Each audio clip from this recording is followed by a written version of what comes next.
Hey everyone! Last week I fell in love with the witches. I know I'm late to the party, but still I fell in love with the series and their card advantage mechanics, with the utility of Letho and stuff. So I thought this week, let's take an in-depth look at the witcher deck.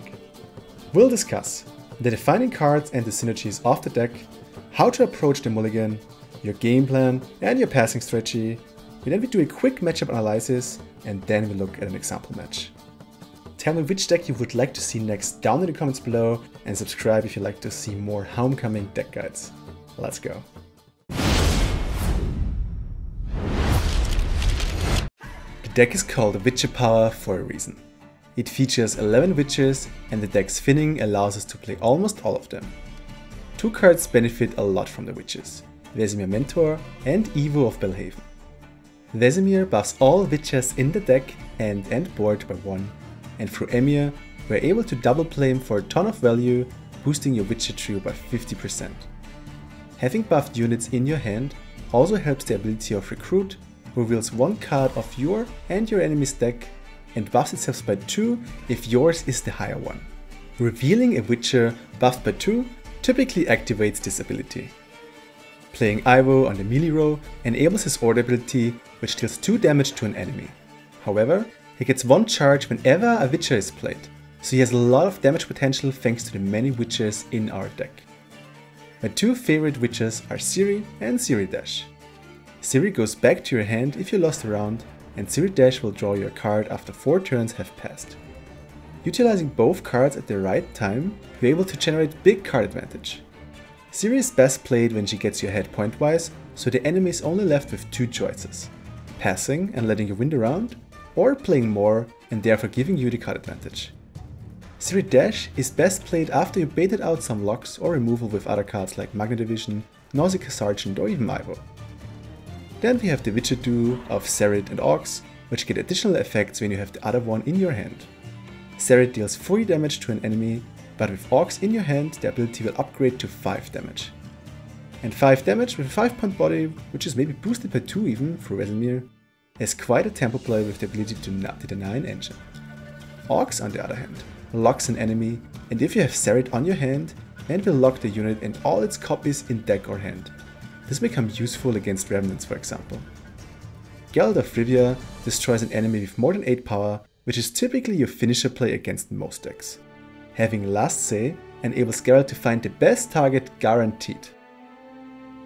Then we have Roach for additional thinning, but my favorite card in the deck is Letho Kingslayer. Letho copies the effect of any card on the battlefield, while he keeps his power.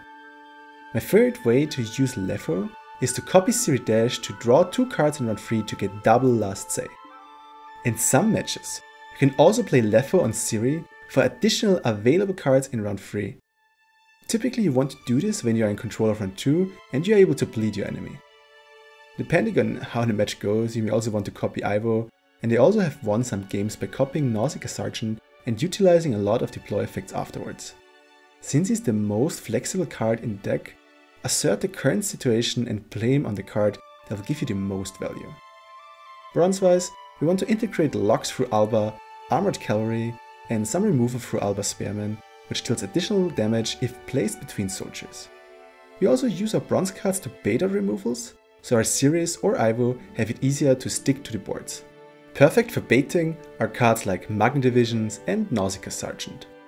Magna Division buffs itself by 1 every turn if it's alone on a row, and Nausicaa Sergeant gets buffed by 1 every time you play a deploy ability. Both cards have the potential to grow big, so the enemy is tempted to use the removal or locks on them instead of your gold cards that you keep for later.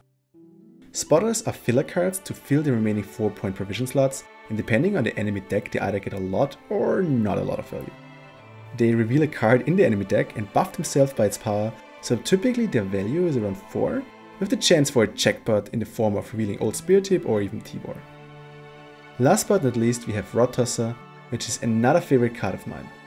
Playing Rod Tosser on the ranged row enables you to throw a cow carcass unit at the enemy board and you are in total control where to place it. After the enemy's next turn, the unit to its right will be destroyed together with the carcass, so in an ideal match the enemy wants to try to place a low power unit next to it. However, if you have Last Say by winning round 1 or through the Ciris cards, then the enemy can't do anything against the Rod Tosser, and you have a bronze card that can destroy the biggest unit on the enemy side of the board. Let's look at the mulligan. As always, you want to keep most of your mulligans for later when you fin the deck, but you want to ensure that you don't have roach or more than one witcher card in your hand. It's good to have Royal Decree or Vesimir to buff up all your witches, one of the witcher trio, as many goals as possible, but also Nausicaa Brigade or Magnet Division for value or to bait the removal. Cards you are able to mulligan away without big thinking are Spotters, Spearman and Recruit. Depending on the deck of the enemy, you may also need Alba Armored Cavalry, or not. The general gameplay would look like this.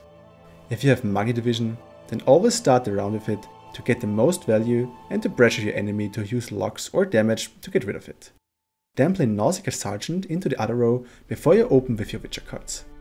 You try to win round 1 at nearly all cost, except the enemy outtempos us significantly. If you're sure that we won't win the round anymore, then we can use Ciris to either force the enemy to pass, or to get us an extra card for round 2.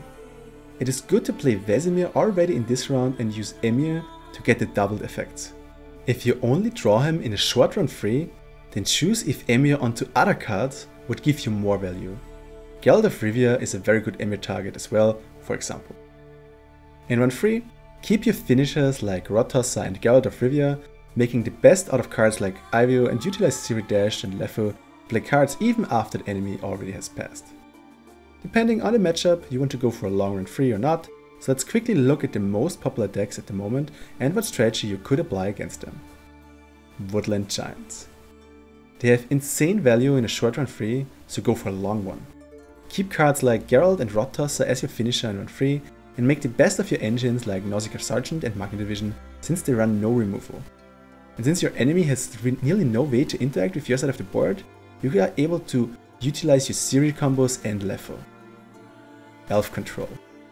The longer the round, the better they get, so winning round 1 against them and then bleeding them into a short round 3 is critical. They have a lot of control to deal with your Ciris, so baiting removal with your bronzes is a good thing to do, so you can end your round 2 with a Ciris drop. Just try to evade Reaches, Scourge, Wolfbane and Geralt Professional as much as possible, and do your best since this deck is not an easy one to beat. Wild Boar SK. Like Elf Control, this one will be quite a challenge, because it really excels in long rounds thanks to Wild Boar of the Sea and Wolfsbane. Try to split their rounds into equal semi-shorter ones so that they can't generate that much value. Having your units boosted for Vesimir will also help to avoid the Bloodthirst or Wild Boar of the Sea to trigger. Woodland Control. This deck has a significant weakness. If Woodland Control is not able to play the last card, then you typically have an easy win. You have to try to win round 1 and then bleed the deck to death in round 2. After Epidemics and Predatory Dive are played, and you have baited as much as removal as possible, you can try to establish your Ciris. However, most of your units won't stay on the board, and typically it is all about, well, who has the last and biggest play. Assault Foltest. Try to deny their commando setup by killing them off or locking them. If Draug returns all of them into Revenants, it is a good idea to have Orcs ready, Lacerda is still in your hand, to lock all of them at once and deny the whole game plan. Beware that this deck can spit a lot of damage, so try to bait that out before you play your Ciris. Try to split the rounds and beware of row stacking too much. Okay, and now let's hop into an example match. Foltest. Let's see which Foltest it is. Ah, shit. We are on blue. Okay, let's see. We have Ciris, which is a good thing to have. We have Ciris Dash. Okay, well, this was a good draw though. This enables me to get a bit ahead. And we have Magnet Division and Nausicaa Sergeant to bait and, of course, to create some damage. We have the Ciris combo. It's not a bad hand per se. Let's start off with a Magnet Division here. I actually use the technical advantage here so it sticks to the board. Because Foltest doesn't have like Scourge or something, he actually would need to deploy Selkirk or really mean things like Gauntlet to actually get rid of it. So yeah, there you go. You can just damage it, and that's, well, not what helps him a lot. So what we start off the game is the Vesimir combo. We use Emhyr to double play him. Therefore all our witches gets boosted by a lot. There we go. Double Vesimir! And our engine ticks, and we are 15 points ahead, which is pretty nice. But this will grow, and like we haven't even played witches. Oh really, he's going for artifacts? So we probably won't. Let's see how far we play into this. I mean, typically we want to win this round, so we could also like start with Ivo here. Also, what would have been smart is actually to play. So don't, if you're watching this, like always play Nausicaa Sergeant before you double play Vesimir, because it will trigger 2. I basically just lost 2 points because I was stupid enough to like play Vesimir before Nausicaa Sergeant. Anyway, there we go. He will probably now like focus his damage on the Nausicaa Sergeant, I guess. But let's see. Question is if you want to go for Ivo in this round or if you want to keep Ivo for round 3. I want to see at least some commandos and stuff. And if you see the commandos, then we can use orcs to just lock them all, which is good. I'll ever pay off these school loans. Good gesture, allied unit. Okay, what is, like, he's preparing, you know, you can see it. So the question is, what is he preparing? Like, this could be like some remnant, whatever thing. Well, anyway, I think we just should push more. So let's go with the Witcher trio. Look at this, so many points. There you go, 36 points, 37. Question is, when do we? Okay, thank you very much. He gives us the round. Now we need to think if you want to bleed him, or if you want to just go for round 3. We have orcs. Without orcs, I would seriously think about bleeding. But we can like lock his main cards with orcs. This gives us a bit of like an how to say it, a space to navigate here. Also, we have Ciris here. So I would just say we just drop our spotters here, like go into round 3. Yeah. 4-value spotter. Play another spotter to get down to 6, and then we just hope that like he can't deal 8 damage to our Ciris. That is very good. Like, it's a very low tempo play. He thinks like we want to play into this round. So let's see, another one. And now we're going to play Ciris, and as I said, like we hope he doesn't kill it, because if he kills it, then we may go down a card. Not even because it plays like the weapon's kill shield. That's pretty decent. Like for us, because it's like low tempo. So there comes the Ciris. Ho ho, I sense. So we're at 12 points ahead, like he needs to play 2 cards. Stand and fight, okay, so he wants to duel the Ciris here. Yeah, there we go. That is suboptimal. Now we can think of if we want to like stay in the round and just bleed, or if we just go for the long round but like have card disadvantage. I mean, we got some Selkirk out. On the other hand, like he destroyed our card advantage thing. If we draw Leo, we can still get last save with Ciris Dash. I would say we go into round 3. That's why we have Ciris 4, right? Now let's see what shenanigans he has up on his sleeve. We'll see.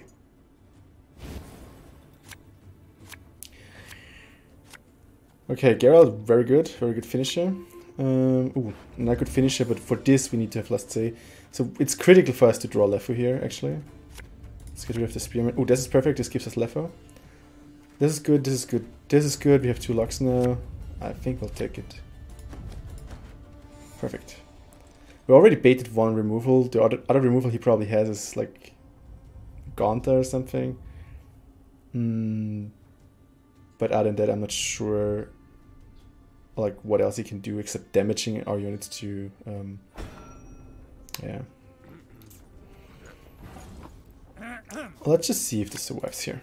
And if not, then like it at least baits removal so we can play a safe Ciris Dash. And this will be Letho Kingslayer. Still have pretty decent like units value wise here.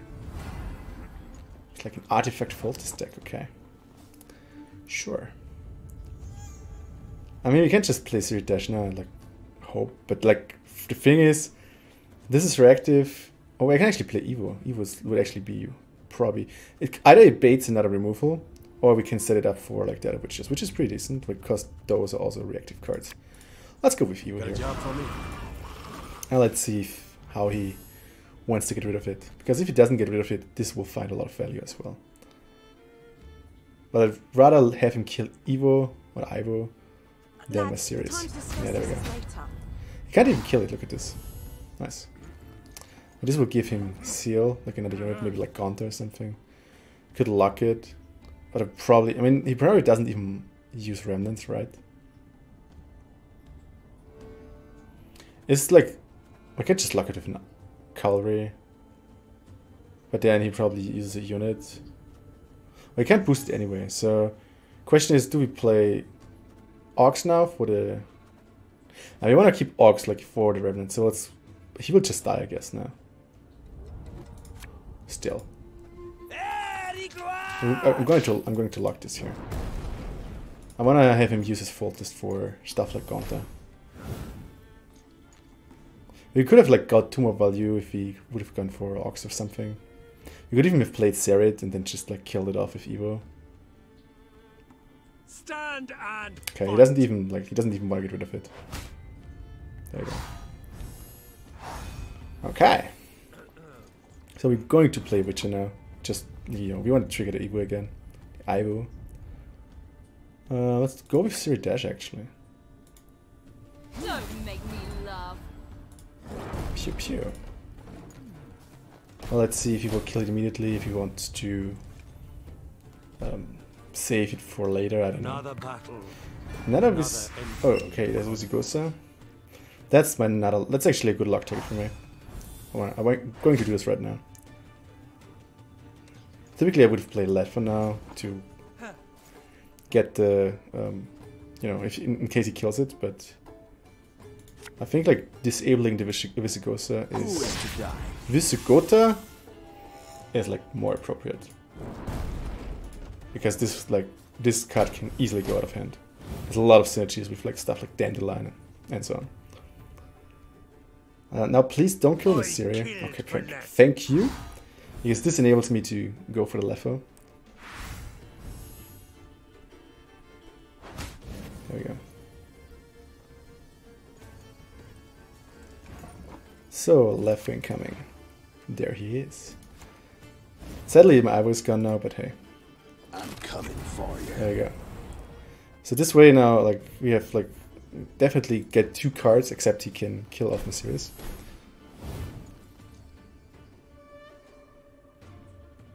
Actually, this needs to go off, I think. I'm not sure if I get the card if I pass.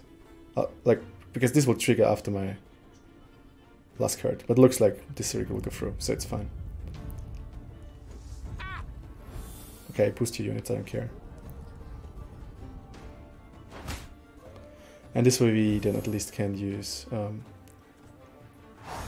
Geralt at some point, I hope. This will get through for sure. So we're going to just hit something weak now, like this. This could hurt. Because like we probably wanted the best to get boosted, so we have a target for Geralt. So there's another card which we can play before we need to play Geralt, which is very important.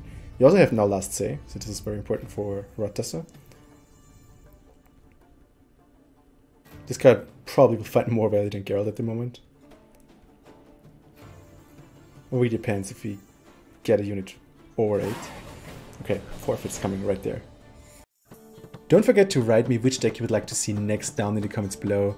And if you'd like to see more deck guides, then just hit the subscribe button. Thanks for watching and see you soon.